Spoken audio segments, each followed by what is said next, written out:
Did I buy a lemon? Well, let's discuss some of the quality concerns I've been having so far. Nope. Nope.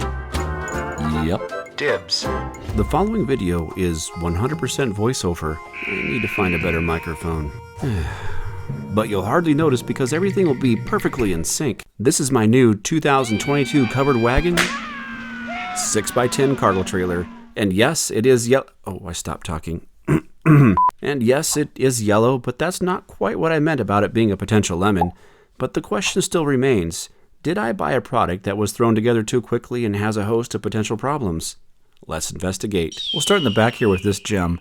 I actually spotted this from the ad on the internets before I bought the trailer. Do you see the issue here? Now, I'm not an expert in skinning trailers, but this just doesn't seem right to me. If the worker had spent just a few extra minutes trimming the panel down before attaching the metal corner edging, it would have had fit more snugly. But instead, now we have a potential leaking or moisture problem here. I'm not exactly sure yet what we'll do here, but if you have any recommendations, please leave them in the comments below. Coming around to the side, you can see that we have a couple exposed screw holes. I'm not sure if the fender was relocated a couple times, or if the metal channel was originally fastened all the way across and they had to remove the trim to install the fender, but this doesn't seem right to me either. We'll have to figure out a way to seal those holes up. Additionally, the sealant for the fender marker lights wiring doesn't actually fully seal the hole. But that's alright because, well, the other side doesn't have it at all. You can see straight into the trailer wall. This will allow water and road grime to stream directly in, plus it's a place for bugs to burrow in and make a new home. Well, we're going to address these by placing some sealant into these areas. So let's go ahead and address the sealant problem now. I bought this Tempro 644 RTV silicone from Denko Distributing, and as an added bonus, they threw in a free box of gloves for me as well.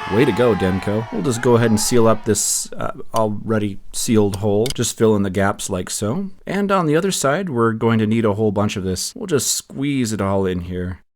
There we go. That actually applied quite nicely. And while we have this out, I'm just going to apply some of this to the gap we discussed earlier. Hey, this is dibs after all.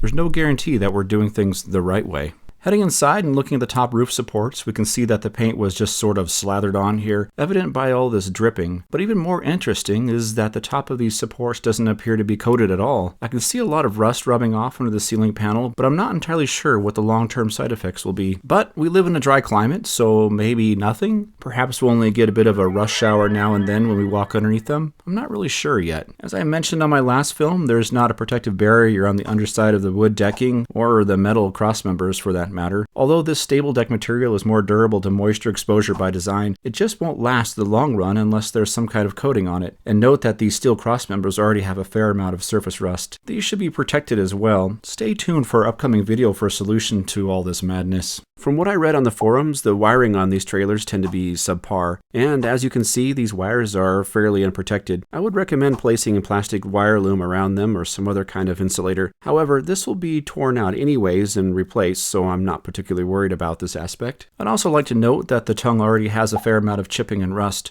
I'll probably start by touching these up with paint. This should have had more of a durable coating from the factory. So did we actually buy a lemon? Well, probably not. It just kind of sounded funny to me. But over the long term, I guess we'll find out. And that's all we have for today. Be sure to stay tuned for our next episode where things are going to get coated. Thanks again for watching, and as always, we'll see you next time, my fellow Squatchologists.